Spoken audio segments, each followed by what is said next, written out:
Hey everybody, I'm Greg Nicholson, your host of the MBK Lounge Show, and I am so excited you guys tuned in today.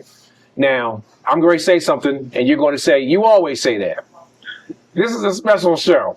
It really is, because you've already noticed that I'm not in the MBK Lounge, right? But I had to come here because the only way for this show to be special is that I couldn't be in the lounge. So if you haven't figured it out yet, you will soon. I'm in a restaurant. I'm going to tell you that right up front. But it's not just about the restaurant. It's about how the owner got here, his journey, what he had to do, what he had to go through, his vision, how he brought it to life. Now, I'm going to tell you, this restaurant is very near and dear to me, and it'll come out soon. But without further ado, you know I can't have a conversation alone, so I'm going to bring in my guest today, Milan. What's up, man? How you doing, man? I'm doing real good. And you? It's a pleasure to be here with you. Yo, it's my pleasure to be here. Welcome to the restaurant. Yeah, tell them the name of the restaurant. Milan's Real Philly Cheesesteaks and Hoagies. Yeah. See, so when I told them it's near and dear to my heart, it's because I'm from Philly. Yes. So, but I do appreciate you taking time to come into the lounge, even though we're in your restaurant. I guess I am the lounge. You are the lounge. Yes. Anyway, so before we get started, tell us a little bit about you, man. Just, where you're from, just a little bit about you, man. A little bit of your background. Let's get to know you a little bit before we go down this road. A little bit about me. Let's see. Born and raised in West Philly. Okay. On the playground as well. You know what I mean? Yeah. So definitely from West Philly, went to Dobbins, Dobbins, and then went to University City where I graduated from, and got into working at Denny's for years. Became a busboy, then a cook, then a manager, and started at Denny's, and I got that bug with restaurants from there. Okay. And from there, I became an entrepreneur. And I like to consider myself a serial entrepreneur because I had a lot of businesses and still have a few businesses. Wow. You wrapped that. I mean, okay, so you start, obviously from Philly. It's funny, my father went to Dobbins. Okay. And, but you talked about how you started at Denny's. Obviously, there was some cooking going on. Mm-hmm. Denny's is all about food. Yes. And then you went right to a restaurant and opened everything. But wait. Let's slow down a little bit. Yeah. So, is that where the cooking for you started? Like, or is there somebody, was an influence in your family? Started at Denny's. Okay. Started at Denny's. And when did you start cooking at Denny's? Because you were a busboy. Busboy, and then became a cook. It was like right after high school. Right. Right after high school. And, just went in there and started cooking. And my aunt was the manager of Denny's and brought me in to make some money and fell in love with cooking then. So, Yeah. So, cooking. So you talked about how you were the busboy. I was like, you moving fast. You were the busboy. Yeah. You were the cook. Yeah. And then you actually were the manager. Mm-hmm. When did you realize that, okay, I'm managing Denny's. I think I want to do something. If I can manage a restaurant, I mean, is that how it played out in your mind? No, it definitely played out in my mind. It played out that, and it didn't happen till years later, but I was going to own a restaurant one day. So, it played out that it was always in the back of my mind that I was going to own a restaurant one day. But after Denny's, I got into selling electronics at Silo, Circuit City type stuff. So I got into that, and I was making really good money. And were you cooking at all at that point? No. So totally out of the restaurant? It was on the back burner. Okay. Got into alarm cells. Man, I did everything. I sold my entire life. I sold windows. I sold cabinet refacing, alarms. Yeah. Only thing I didn't sell was used cars. And they wouldn't hire me. I had so many jobs and they wouldn't hire me as a used car salesman. I don't know why. but I sold everything. Yeah, You know yeah. what I mean? So, and then, I mean, we can talk about how I got into other things, but let me back up some. So I grew up in the projects in Okay. West Philly, Okay. and my way out was Denny's. Okay. And not only was that my way out, I had 12 close friends that I got a job at Denny's. So when you became a manager, when did No, you? when I was a busboy and a cook, Yeah. before I became a manager, I You told helping all was helping them get jobs. 12 friends Wow. worked Wow. at Denny's. Yeah. after So me. it's funny, man. And I didn't even know I was going to ask you this. That sounds like a lot of us have friends and we do things for people, Mhm. but I wouldn't be surprised. Just even after we've had a chance to talk early on since we've been here, man, that's kind of like what you're all about, like giving back, Yes. helping people. Giving back. Giving back. I guess that's who I am. Yeah. You know what I mean? Yeah. So, and there's so many things I can share about me, but one thing that I am proud of, other than my work experience, is also my relationship with God Yeah. in Christ, Yeah. That's what's and up. how I led those friends to Christ also. Wow. But I had to come first. Absolutely, because you know, can't lead them where kicking you're it. not. Yeah, Right. exactly. You know, kicking and everything. But I came to Christ early on, Mhm. and you know, was out there partying like everybody else. Of course. And then one day God just stopped me in my tracks and said, "All right, that's enough." And I stopped early age, I guess in my 20s. Right. You know what I mean? Right. But I wasn't done. You know what I Oh mean? yeah. I Yeah. was. So go ahead. Go ahead. Wasn't Go ahead. done. Go ahead. You know, I just wasn't done. It's like, you know, sometimes God will take things from you, Yeah. and sometimes He'll win you off of things. Yeah. But you need to know the difference. That's right. You understand? That's right. So I was partying Friday, Saturday, Sunday, Monday, probably skip Tuesday, was Wednesday, Thursday. You rested. I was a rested. party animal, You man. rested. I was, you know, all out there partying. Yeah. And when I got saved, God said, well, I thought He said stop. So I stopped immediately, and I told my friends about it. But I think He was trying to wean me, but I stopped. And it wasn't Him that stopped me. I stopped on my own. Oh, absolutely. And then I went back. You understand? Yeah. So, you know, sometimes God will wean you off. Right. All right, you're partying 6 days a week. Yeah. Or I'm going to take you down to 4. Yeah. You know, 6 months later, all right, now you're only partying 3 days a week. A year later, now it's just 1 day a week. That's Him weaning you off of it. And then the one day I'm out there partying, you see me, but you see me in church the next day, and you like, Yeah. hey, you ain't saved. Yeah. How you gonna tell me I ain't saved? And God ain't do nothing for me because Right. He took me Right. from They don't know. 6 days. They don't know your journey. Down They to don't know your one. journey. They don't know your story. Exactly. So here's what I was thinking about when you were. Actually, I thought about a lot of stuff. But when you talked about busboy to cook to manager, you talked about bringing your friends to a job. You were in the projects. You also, talked about them, bringing them to the Lord. Mhm. And then you talked about how you were selling all kinds of things. Mhm. And oh, by the way, you talked about how you were hanging out. Mhm. So at what point, and I know you mentioned having a restaurant in your mind, Mhm. what happened in your life that made you say, now is the time for me to do a restaurant? Because people need to understand your journey, and then you had a decision point. Mhm. Was it when you stopped partying? Was it what happened? How did you say, I'm going to go after this restaurant now? And I don't even know if it was this one or not. And it wasn't. I didn't think so. Just got beat up by life. Did a lot of things in my life. And Mhm. again, what started my entrepreneur career was I was working doing mortgages. I was a loan officer. I was a loan officer. Go ahead. I was married at the time, Mhm. loan officer, and they were making 70%, and I was making 30%. Who's But that? I was Who's the they? company I was working Oh, okay. for. Okay. And they were making 30, 70, and I was making 30.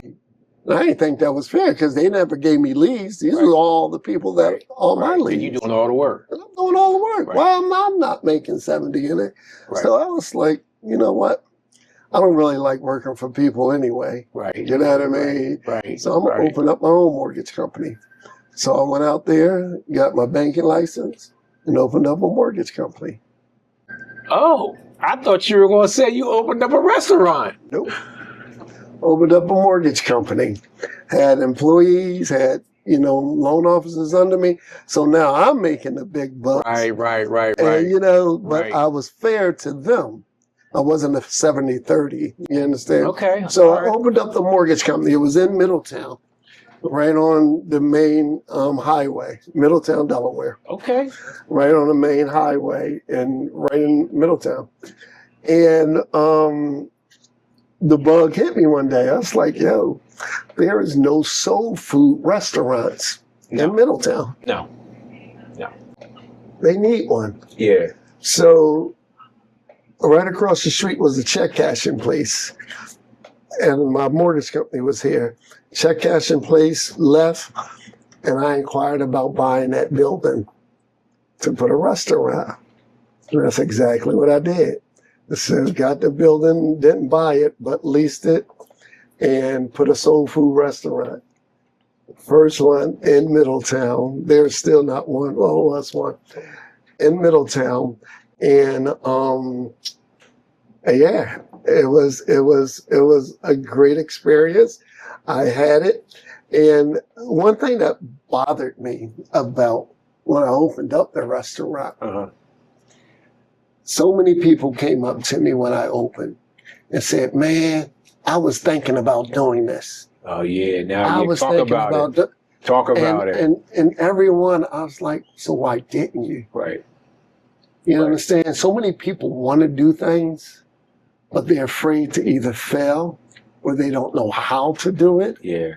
Or it's called paralysis of analysis. Right. They're paralyzed and they don't do nothing because they're overthinking everything. They're analyzing everything. And then you got a guy like me to come in and just put up a restaurant right under you, but you've been thinking about it for years. And I'm sure it wasn't easy. Like the way you're explaining it, and I don't mean this in a bad way, like you talked about some of the things, your progression, all the things that you sold, and now you see this space and you said, I want to put a restaurant in there. But I know that there were some bumps along the way, either, and I'm going to stay with the restaurant, or even the place that you were running at that time, whether it was the loan place or the restaurant. Like, it's not easy, but you stepped out anyway. So talk a little bit about some of the issues along the way, man, that you faced, so that people can know, so y'all can know that there are some bumps, but he kept going. Yeah, man.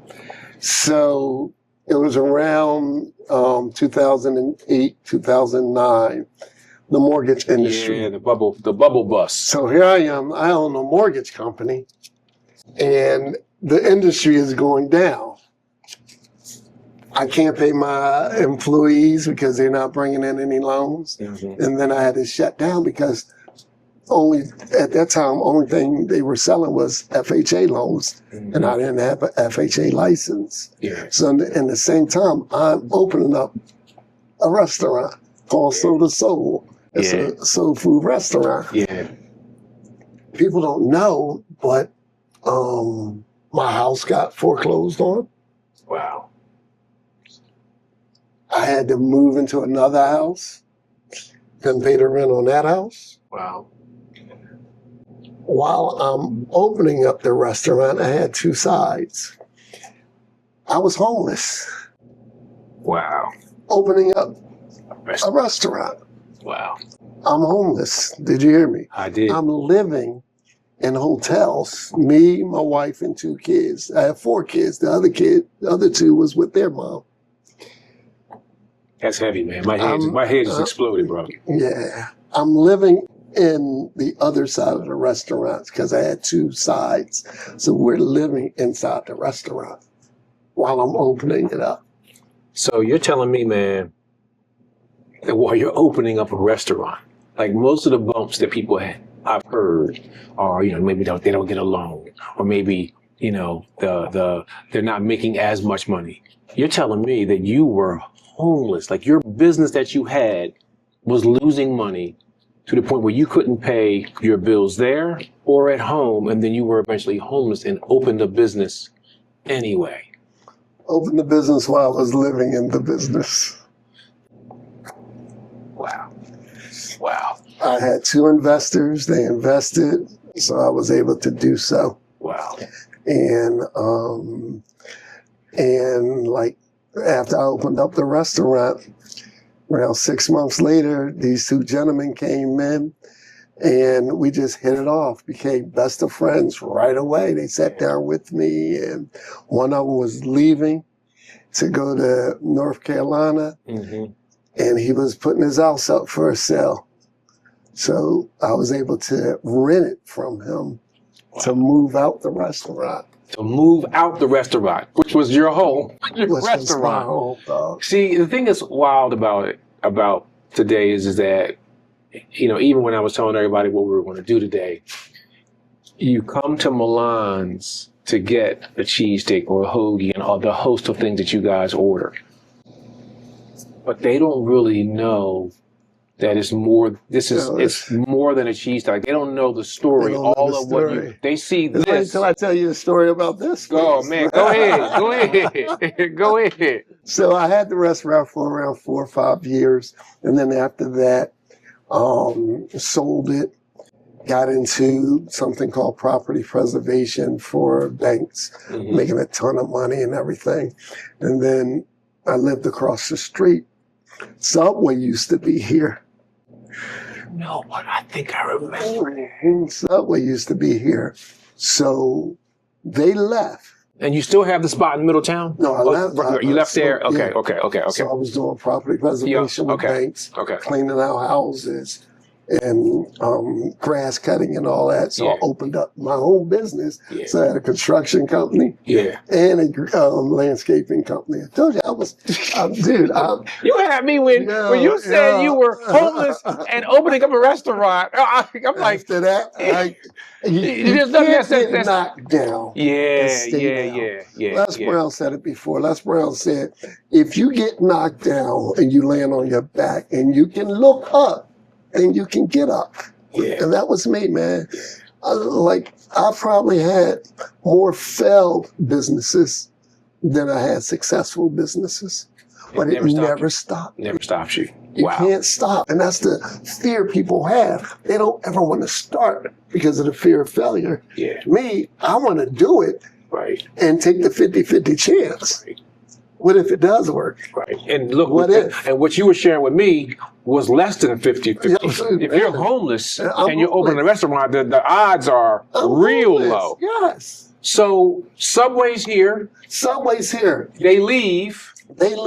I call up the leasing company. Hey, I would like to find out about this place. And they was like, somebody already got it. 6 months later, because I lived across the street. 6 months later, hey man, I'm calling about this place.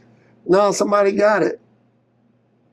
6 months later, hey man, I don't see nobody in there. No, somebody got it.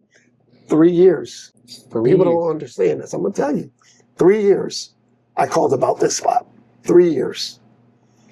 The last time I called, he said, listen, come take a look at it. The person that we had, they stopped. They don't want it anymore. So you come take a look at it. 3 years. This is the true story. 3 years. It was the liquor store. They was holding it up. So they didn't want to come around here, this side anymore. So lo and behold, got the spot. Signed the lease. Had to let them know what it was going to be. They had their doubts about, a little black kid opening up a cheesesteak spot. Like, what do you know about cheesesteaks? What do you know about this? What do you know about that? Do you have the money in this? No, I don't have the money. So this is right after COVID is going out, right? Right. I had investors and everything, but didn't have a lot of investors. I had this place for 3 years before I opened. So you waited 3 years, then you got it, and then had to wait an additional 3 years. Yes, sir. Dude. 3 years. Now, here's the thing. In 3 years, I still had to pay rent. That's right. I ain't even thinking about I'm that. not making money. I had this place for 3 years. People were stealing money from me, the hood, everything, man. 3 years. So it was a 6-year journey to open up Milan's, which you see today. Wow. I never once wanted to give up. No, one time. It's funny. So You let me- keep let me going, because that was my explain. next question. Because there had to be, your story is adversity laden, but I hadn't heard this. So I wanted to give up one time. Mm-hmm. Is because I owed $40,000 to the leasing people. Mm-hmm. And they were on me. They sent me letters from their attorney, like, you got to give up the spot. Right. We've let you go for 2 years, and you're like 40 grand behind I can't now. imagine what that was like for Oh, 2 years. yeah. You just, wow. I was paying rent, but I was fixing it up. Right. And I ran out of money. So everybody I was talking to, nobody wants to invest in a restaurant. Right. Nobody wants to invest in a restaurant. Right. It's the worst business to invest in because, it falls and fails in Yeah. A lot of 2, them come and 3 go. years, things of that nature. Come and go. Yeah. Nobody wants to invest. But I had a couple of people that wanted to invest. Got the money, paid them all. 6 months later, opened up Milan's. Haven't looked back since. Wow. So people have dreams, but they'll let everybody else tell them that it's not going to work. Yeah. They'll let everybody else tell them, yeah, well, I don't believe in restaurants. I don't believe in that. After we opened up and we became successful because of the community, Yeah. probably 95% of the people that I went to, asked them for money to invest. Now they coming to me, asking me, hey, Will you invest? I want to invest now. Oh, I wow. want to, Wow. you Wow. opening up another one, we want to invest. Yeah. People don't see the success until you can see the success. Right. You understand? Right. Oh, yeah. See, you have Oh, to have yeah. vision. I had vision. When Yeah. I tell you, Yeah. and this is not me, I Yeah. believe it's God. That's yeah. When I showed people my perspective, I showed them the financials. This is how much you can make. This is what we're going to do. Mm-hmm. Greg, I tell you the truth. We were probably pennies off from what we actually was doing it. So my numbers was right on point. Wow. That's why I know it was God. It was like, my numbers was like so right on point on what I projected to make. And then we blew it away.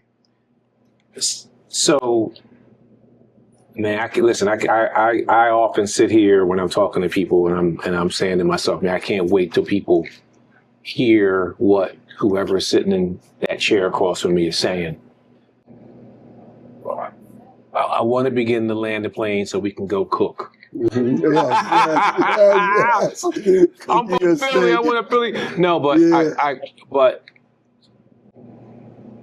because I know there's so much There's more, so man, much. that you could share. But one of the things I want to ask you before we go cook is, what do you want your legacy to be? You know That's what I a mean? good Like, question. what do you want your legacy? That's a good question, man. People think about me, they think about Milan's. They want to know, I want people to know that I was a good guy. You understand? Yeah. Because I never held back. I gave people my last, I'll give you the shirt off my back. Yeah. I'm just that type of guy. I want to teach everybody. I want people to learn. I don't want my employees to work for me for the rest of my life, Yeah. or for their lives. Yeah. I want them to own their own businesses. Yeah. and let another group come in, set them up to do their own businesses. I want to be a breeding ground for successful restaurants, successful businesses, all through Milan's. Yeah. It's not just cheesesteaks. It's a family. It's more than It's a a cheesesteak. community, man. Yeah. When I really tell you it's a community, because the community comes out and support, and we give back. We do food drives. We give out sneakers. We give out tickets. We sponsor high school teams. We do a lot here because, again, if it wasn't for the community, it wouldn't be a Milan's. Yeah. So the legacy is that Milan's is a staple in any community that they go to, and we're here to help. Man, you come in and if you don't have money and you need a sandwich, dude, we're going to give it to you. No, we're not going to turn you away. We're going to give it to you, man. That's what's up. So know that Milan's is one. We're going to be bigger than Jersey Mike's one day. That's what's up. This is the first one. I believe that, man. I believe that. We're going to do 3-4 more in Delaware. We're going to Maryland. The goal is 2 to 3 restaurants in every city and every state in the United States. Wow. See how many communities we can affect. You know what I mean? We'll make money. Yeah. Money is just the byproduct of what we're doing, dog. We're really serving people love, man, and that's what we want. So that's cool, man. I like what you said just now when you're talking about your legacy and where you want to take Milan's and how you want people to remember you. But that love piece, that was laced in everything you talked about, man. Yeah. And it's all about reaping and sowing. Yeah. And if you give love, you'll get love back. Yeah. So exactly. I will say that this has been fantastic. But now, we got to get ready to go do. You want to cook. We got to get on over to that grill. We got to go over to that grill. So let's get on over to the grill. Yes, sir. Listen, we heard the story, the journey, the idea, the bumps, the successes, and I couldn't wait to come over here because we cooking. I got a grill behind me. I'm from Philly. Milan's from Philly. And we about to do this. Let's see how I do. Let's see how I do, Milan. Let's see how I do. Yes, sir. Man, you can't let us down now. I know. I'm representing Philly. Again, I appreciate it. Come on, let's put on our gloves, man. Okay. And we're going to cook a real Philly cheesesteak today. Yeah, Milan's. All right. Real Philly. Capitalize. Yeah, man. On every single letter of real. Exactly. So Milan, you were saying that this is something that you do with customers, man. They come back here and the governor was here. Really? Yeah, the governor cooked with us, man. Okay. So we have governor. We have some influential people coming through. Yeah. Like you know what I mean? Cook with us. Stop it. Yeah. So, because you don't see this in a lot of restaurants. You don't. They don't come and they don't welcome you in and all of that. But we're about the neighborhood. We're about community. We're about people. And, come help us cook. All right. You know what I mean? Well, let's do it, man. So what we're going to do is we're going to do a cheesesteak. All right? What's up? That's the cornerstone of Philly. A large cheesesteak. All right. So. See, I've never been on this side, man. I've never been on this side. I've been ordering my whole life. So again, we're going to put down our patties. Okay. Now again, here's the deal. Everybody talk about they want ribeye. We do sirloin. Now, do I put mine right there? Right. Okay. All right. I got you. I'm following your lead. There you go. Exactly. So we do sirloin, man, and it's to me, it's a better taste. It's the softer meat than the ribeye. Cuts up well, and the taste. So are we number one in Philly? Not in Philly, but probably in Philly. Hey, but listen, in Delaware. all right. That's cool, man. So how did you land on? So actually, you just said it that it's a softer meat. It's a softer meat. Okay. Yep. All right. And then we have our onions. We'll put some onions in there. All right. He's helping me out, y'all. Yeah. So a lot of people I'm gonna give you the thing. So here's the deal. Right. When we cooking, I'm gonna teach you how to cook. Yeah. People don't understand that you don't just put the steak down Right. and let it be done and then chop it up. Nah. It's technique to cooking this thing. See, I never even thought about that. I was thinking about what makes a great cheesesteak. You're saying it's also the way you cook it, not just what's in it. the way you cook it. All right, exactly. That's what's up. See all these juices down there? Yeah. So it's getting cooked, right? Right. So you don't want to do anything. You don't want to bang it and you want the juices Just to cook in there. Just get it. And then you want to flip it over. So I'm going to flip this over and I'm going to let you flip the other one. Okay. See how it's done? Now flip those two over. There you go. Look at Man, you are a pro at this, I'm dude. from Philly. I don't mess around. Go. So now, when you flip it over, Right. you see the juices? Yes. People always think we put oil in our steaks, and we don't. It's just the juices because we're letting it cook, and when the juices are coming out, that's what gives it the flavor. So let me ask you this. Let me ask you this. So what makes a great cheesesteak? So you're saying it's technique it's also the ingredients. It's the ingredients. Okay, all right. And how do you do it? Like Okay. how we do our onions. Yep. A lot of people just put the regular raw onions in there. We have a little special. I noticed that they're red. I was expecting them to be uncooked and white or yellow. No. So now what you want to do now that you have the juices all in it, bring it together and start chopping it. Yeah, there you go. Bring it. Yep. That's what I've seen them do. There you go. Yes, indeed. So now flip it and then keep chopping. You would think. I said I've been watching this my whole life, but I wasn't really. I wasn't watching. Actually, maybe I was watching a little bit. So let me ask you this. Yes, sir. We talked about the way you cook it. We talked about the meat that you use to cook it. Yes. But there's some ingredients that you've had to get to where we are right now. So what would you say what some of those ingredients are to your success? You know what I mean? Like, was it your faith? Was it hard work? Like, what's the ingredients of that? The success of the hard work. So what we do and we tell people is that we make it with love. Oh, okay. We make every cheesesteak with love. Okay, you so it's love. Okay. So it's love that goes into it. It's just not a job. It's really like, we want to perfect this cheesesteak. So when you bite into that, you know that it's made with love and the ingredients just add to it to make it the best cheesesteak you ever had. That's what's up. That's what's up. It really is, man. Hey, did y'all catch that? That poetic, that pause that Milan was like, wait a minute. Look, you did a great job chopping it up. So now with us, what we do, and I'm giving away these secrets, you know what I mean? Now you're gonna see all these jokers, pop up with steaks, and you know what I mean? You start doing it our way. Yeah. Now, since it's already chopped, we put our onions in it, so we don't have to chop it anymore. Then we just smooth it around. You know what I mean? Yeah. So here's another technique that I'm gonna tell you that other people don't do. A lot of cheesesteak places don't do. So we cook our cheese in it also. So we cook some cheese in it.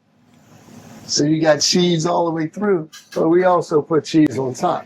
A lot of places don't put their cheese in it. On top. They just put it on top. See, when I asked you about a cheesesteak and the ingredients and what has been your ingredient, I asked you that because it's almost like an analogy of what you're doing here is what you've been telling me about your journey and the things that you've been doing. Like the whole cooking with love. Exactly. The whole creativity and the ideas that you have. Yeah. I mean, all of that is a part of you and what you've done. Exactly. And it's coming out in the product of the cheesesteak or the people that come here to visit. It's all about giving people what they want. You understand? Yeah. I'm a consumer also. That's right. I've been to 1,000 cheesesteak spots. Yeah, me we too. grew up in Philly. That's right. You understand? Right. So that all we knew was cheesesteaks. That's right. And I want to give the people what I like, but also give them what they like. You understand? Yeah. Because it's not all about me. It's not all about Milan's. That's right. What do you like? That's right. I mean, we don't want to steal it, but have it your way, like Burger King. You know what I mean? Have it your way, but we know how to do it. So now the cheese is melted. Now just Just mix it in there. Mix it in there. Yeah, there you go, man. Yeah, mix it in there. You cooked here before. Well, I've been staring at it my whole life, and some people gonna be watching this saying, "Greg, come on, man, what you doing?" Exactly. You know what I mean? Yes, sir. No, this is cool, man. I think Nice that this whole idea that you got, Milan, is awesome, and it just speaks to. Yep. So now that you have that cheese chopped in there, I can hardly talk. I'm concentrating. now we're gonna put it together, right? Okay. Yep. And now we're gonna put more cheese on top of it. Wow. You know what I mean? So you can't never say you ain't have a cheesesteak. You know what I mean? If you like cheesesteaks, you want to have that cheese. So we have different types of cheese. We have Cooper, we have American, we have provolone, cheese whiz. We have it all. Now you want to go ahead and cut your I'm gonna let you cut roll. I figured you. Yes. So like Greg, again, you want to cut your that. roll just enough so it don't split down there. Yeah. So you can put it on there like that. Boom. Look at that, man. Yeah, that's what's That's up. great. That's what's up. Cheesesteak, man. That's yours. That's what's up. Oh yeah. Go ahead, man. Show the people what you done. Show the people That's what's what up right you've there, done, y'all. man. That right there is Milan's real Philly cheesesteak and hoagie. The hoagie's gonna happen next time. Oh yeah. Made with love, man. So when can I bite it? Whenever you want. Oh, It's man. yours. This right here. So let me see what I'm working with.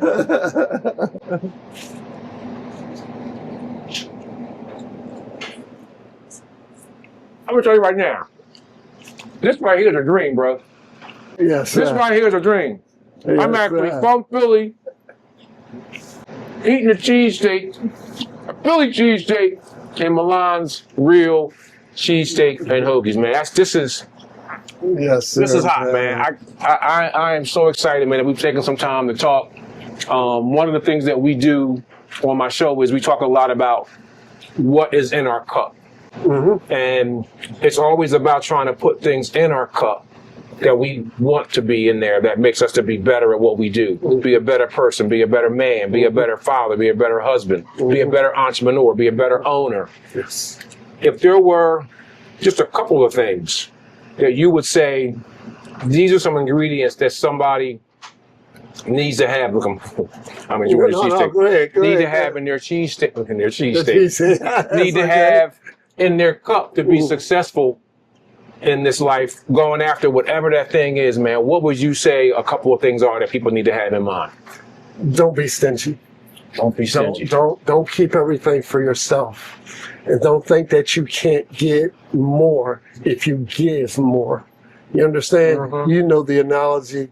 If your hand is balled up, Right. you can't receive anything, That's right. but you're not giving anything either. That's See, what's the up. more you open your hand is the more you're going to give out, and it's going to be the more you're going to receive. See, you use a cup analogy, but I'm going to use a can. Go ahead, brother. All right? So the thing is, get all you can. Get all you can. Get the knowledge. Get the experience. Mm-hmm. Get book knowledge. Yeah. But also get experience. Yeah. You understand? Because Yeah. book knowledge will only take you so far. Right. You understand? You go to college and it's all theory. You're learning from somebody that probably read books, That's right. but Not never even did done the it. job. Yeah. You understand? Yeah. An astrophysicist. He Yeah. probably never worked in the field, but they know everything about it because Yeah. it's book knowledge. But you want applied knowledge. Yeah. So get all you can, but don't sit on your can. You understand what I'm saying? You got to get all you can and don't sit on your good can. stuff. You That's got good to stuff. give it to other people. That's good stuff. You got to become the professor. You got to become the teacher. Yeah. You've been the student, but you'll always be a student, but you can always be the teacher. Yeah. So I know a lot of my success came from giving. Right. You understand? I explained earlier that every business that I've owned, because I'm a serial entrepreneur, Yeah. every business that I own, I don't want my employees to work for me forever. Yeah. No, I'm going to teach you how to cut grass. Yeah. I'm gonna teach you how to drywall. Yeah. I'm gonna teach you how to fix a car. Yeah. I'm gonna teach you how to build a good cheesesteak or, Right. you know, whatever. Right. So you can go and do it yourself. I don't what's want you to work for me forever. That's what's up. That's what's I up. want to teach you how to fish so you'll always be fishing. You'll always have what you need. And then don't sit on your can. Give it to somebody else. That's what's up, man. So, listen, before we go, I want to make sure that everybody knows where to go to get a Milan's Real cheesesteak and hoagie. All right. So make sure you share with us how to get in contact with you, how to come here, how to order, all that. All right. Look in the Yeah, camera. man. Hey, look, go ahead. Go right ahead. Go right So ahead. here it is again. I'm Milan Reid of Milan's Real Philly Cheesesteaks and Hoagies. We are located in Bear, Delaware at 813 Governor's Place in Bear, 19701. Our phone number is 302-746-6300. You can find us on DoorDash. You can find us on Uber Eats. You can find us online at milansrealphilly.com. You can go there. But come on and come and see us and come get a real Philly cheesesteak and a real hoagie also. A lot of people say subs, but again, we say hoagies, all right? Because we're from Philly, right? That's what's up. That's what's All up. right. Listen, man. Hey, Thank listen, you. y'all. Listen. Normally, I close my show by myself. But you know what? Today, I'm going to close the show with my Philly brother right here. Y'all heard everything that he shared with us today. You can't be stingy. You can't just sit on your ideas. You need to have the right stuff in your cup. But guess what? You can't just sit on your can. Exactly. So Do it. hopefully somebody out there steps up, steps out, and takes action. Thanks for tuning in. See you next week. Appreciate you, man. Appreciate you too. Thank you.